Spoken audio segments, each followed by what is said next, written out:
Great programs and schools need to connect with many community partners to screen very young children for hearing, vision, and developmental growth. Hearing and vision screening will be taken care of by your local health department, and they will do it at least once between the ages of 3 and 5 years old. In my school, we have the local health department come into our cafeteria and do screenings at least twice a year for my preschool students. We also have the dental bus come and get checkups for the students at least once or twice a year.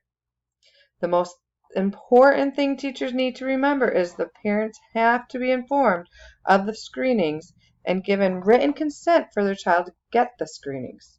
When the screenings are complete, the company will either mail the results or print up the results right there and give the information to the teachers to give to the parents at pickup, or if there are bus riders, it is sealed in an envelope because it is very private information. When there are relationships built with community partnerships and early childhood programs, the opportunities are endless and make the program and community flourish.